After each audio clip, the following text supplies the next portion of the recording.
Hey, how's it going today? 6th of February, Tuesday, and we are taking a look at the market, what kind of opportunities are available out there. In today's number of videos, we're going to be taking a look at press releases. Starting with first one that the government confirms over 64 billion funding package for councils. Let's try to understand it.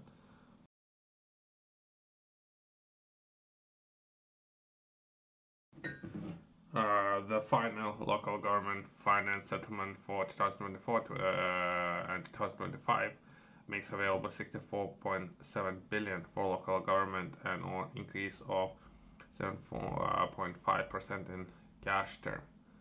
Okay, that's a massive amount of money. Let's delve a little bit deeper and try to understand this article that was published yesterday, what this opportunity is all about. Every time that I would reach out to the councils, right, the councils would say that there's no money, there's nothing, we don't have anything, right? So it's just fun, I guess. So let's try to understand it, right?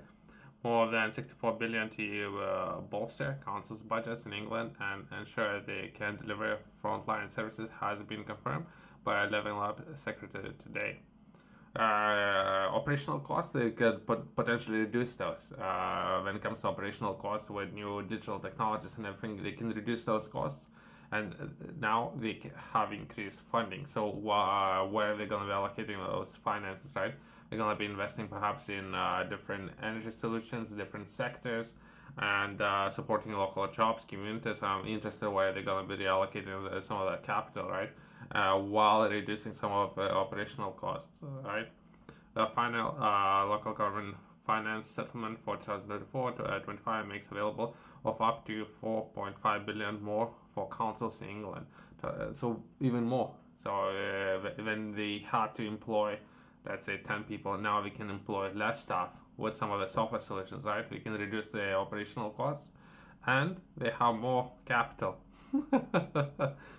And above inflation increased of 7.5 of previous year, with 64.7 billion for local governments overall. So when they say they do not have money, they have more than previously had, right? The package included 600 million to access support for bolster council budgets, including 500 million to social care, announced on 24 of January.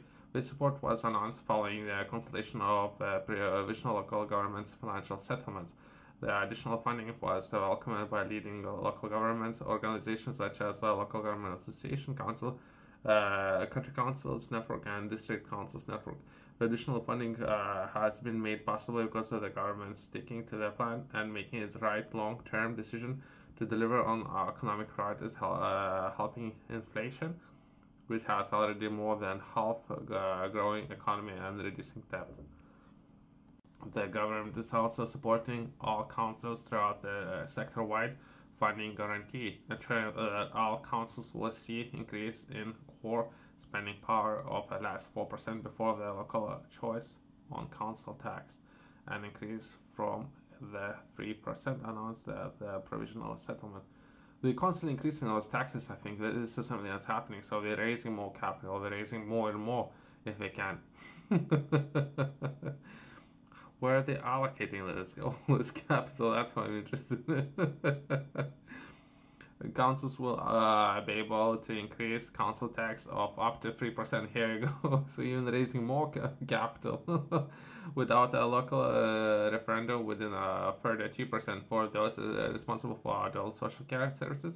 The government manifesto a commitment to continuing to protect local taxpayers from excessive council tax increase. The referendum principles strike a fair balance, and we have been clear local authorities must be mindful when taking any decisions related to the council tax. We're taking a look at percentage, right? Since we're taking a look at percentage, we're not looking at sums. Since we're taking a look at percentages, so the council then was working with, let's say, 20%. We're constantly working with 20%. Inflation had no effect on percentage. Since they, as previously, they were working with 50%, they're still working with 50%. They're not working with 200 million, and now inflation increased, so they need 300 million. So it doesn't matter. They're misleading again. Secretary of State has also confirmed additional council tax flexibilities today for some failing councils, reflecting a more series of circumstances. This decision has been taken in the light of scale of the nature of these fallings, individual councils, financial stations, and the need for ongoing government intervention to drive improvement and recovery. We have been clear to each of the councils that it's implementing any additional increases. They should take steps to mitigate the impact of those last able to pay. I don't know what they're doing with the money. I do understand that, since I have read quite a few articles and everything, what councils are looking to raise more money. I don't know what are they spending on. Well, that's one interesting. They perhaps, while council is raising so much capital, perhaps they investing in a lot of projects, perhaps, and then operational costs increasing. Well, I don't understand it. To be honest, I don't understand it. There are some people who made announcements. Let's skip all of those, right? I don't know. I would be myself. I would be looking to reach out to some of those councils, and I think a person names that was there. I have reached out to that person as well. There's no response, right? So they're looking to address some of the issues. Everything was happening, but either way. The final local government financial settlement included a total funding package for councils worth of 64.7 billion in the next financial year, an increase of up to 4.5 billion or 0.5% in core spending power compared to. So we're taking, what I'm saying is, right, since we're taking a look at percentage, right, so inflation, right, and percentage, I don't know how, I don't think inflation has anything to do with the percentage. If before then, council was collecting from everything, all the economic activities within the area, some percentage, and they still collecting and have increased percentage, right? So either way, perhaps later on with the increases, how much money they can collect, they can reallocate that money, but still, there's a lot of money that the council is looking to increase. Inflation has nothing to do with that. The most the private areas of England will receive 18% more per dwelling in available resources throughout the settlement that has last the private areas. Economies perhaps not doing that well, in particular in some of those areas, and they are looking to pull those areas up if they can. 1.5 billion additional funding for social care compared to 23-24 year, bringing the total grant funding social care throughout the settlement to 8.7 billion. Extended funding guarantee to ensure the council sees at the last 4% increase core spending power before the council takes decisions locally, and 15 million increase the royal services delay grant, raising to 110 million in 2024. 25 to recognize the additional costs faced by the council services dispersed populations, and additional 3 million for the Isle of Wight as a 150,000 for the Isle of Sicily, recognition and unique circumstances facing islands authorities. I have seen some of those initiatives, right? I think some of those initiatives as of now, what they're referring to, have been overseen by, as well as Cornwall. I think Cornwall is taking part to overseeing some of those initiatives now. And I think there was some projects that was launched, and some of those projects could receive funding up to £2 million. So perhaps this is some of the schemes that they're referring to. Previously, some of those schemes received funding from European funds, and as of now, it is something that has to be done by local government, right? Establishing for councils by maintaining an approach to other grants, such as continuing to increase revenue supports grants aligned with the Consumer Price Index. As part of our efforts to return the sector in sustainability in the future, we are also asking local authorities to develop share productivity plans.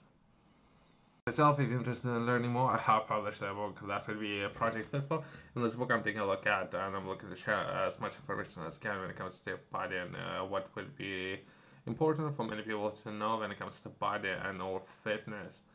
I would define and or break down full process into 3 different areas. That would be working out, recovery, and nutrition. So those 3 areas and balancing all of the 3 would be very important when it comes to making most of your time in the gym and how you can potentially learn as much as you can when it comes to entering fitness, taking your time working out, as well as time to recover and what you should eat or nutrition.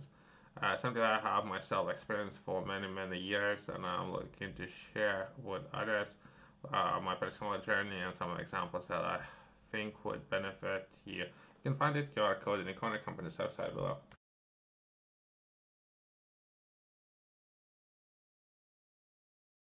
We ask for plans to be published by July 24 before the House race of the summer recess. Plans must be agreed by council leaders and members and are published on the local authority website together with updates on progress. We expect them to cover 4 main areas. Transformation of services to make better use of resources. Okay. So perhaps they would be looking to reduce operational costs, which would be great. So if let's just take a look at the people running in some of those councils. Reaching out to those people, there is no response. So what we should do? Should we bring more people? Should we reduce number of people? If we can reduce number of people in those councils who are not responding to those emails, great. Perhaps software can do better work.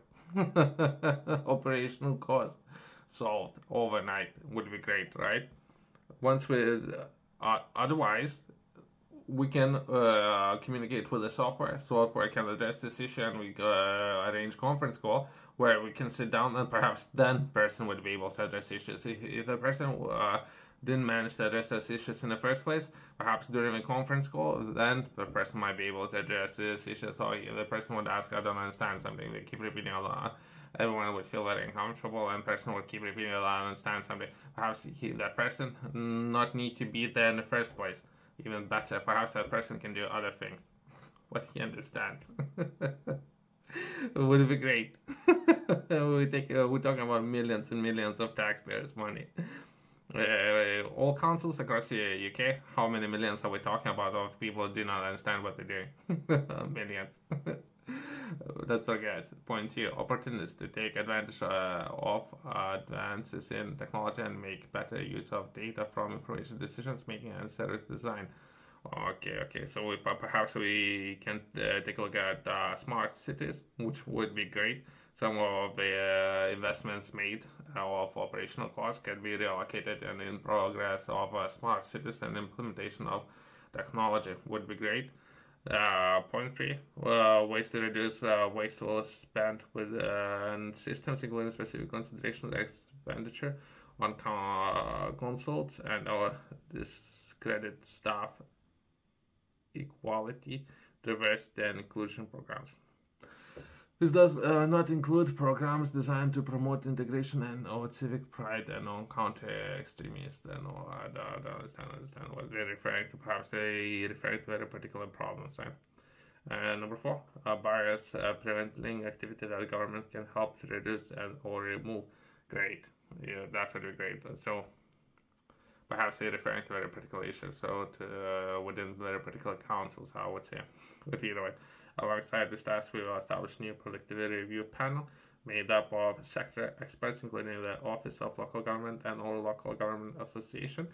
The government remains clear that the 4-day working week and other equivalent arrangements of a part-time work for full-time pay do not deliver value for taxpayers. Thank God. I thought that they would be looking to introduce that. So what's happening, right? So I'll be reaching out to some of those government institutions, and they would tell me that they work in compressed hours. I don't know even how that works, how people can work compressed hours. So if a person is getting paid for 37.5 hours, something close to 40 hours, right? So a person getting paid for 40 hours, he would work for 4 days only, and he would, the automatic response to my email would be that the person is not there. The person is somewhere else. He's not doing anything. But he's working compressed hours. Again, I don't know. It's good or bad. It's what's happening. Perhaps the person can do other things, right? System as of now is not effective. So if a person can solve the problem, great. It's all what matters. I don't care about the person. I don't care about names. I don't care about the particular council. I don't care about anything, right? Other than solving a problem. As of now, the system, whatever is going on over there within current system, the way how they're doing things, is not solving any of the problems. That's what's really important. And so that's perhaps worth review of the process if the current process is not solving the problem. Compressed hours, not compressed hours, doesn't matter for as long as the problem of reaching out to councils, for example, people up there not solving a problem. If they work in 20 hours, they can't solve it. 40 hours, 60 hours, they cannot solve it. So all that matters. Following consultations on levers in future financial settlements, the government will carefully consider a response as part of wider policy development. Right.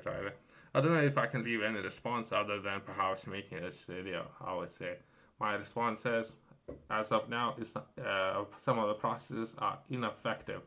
4-day working week. I have already taken a look at how many women within UK are more than half working part-time. More than half, while it was over 50%, it's close to 60%, were men, 13%. This is where the men are. So if I would say, so someone is definitely taking advantage of the system, if you would ask me. Perhaps we should make it equal. So equal number of men working part-time as women. So we need to increase those numbers. So we can increase those numbers, and then it would be equal. Everything would be equal. Thanks for watching. See you next one.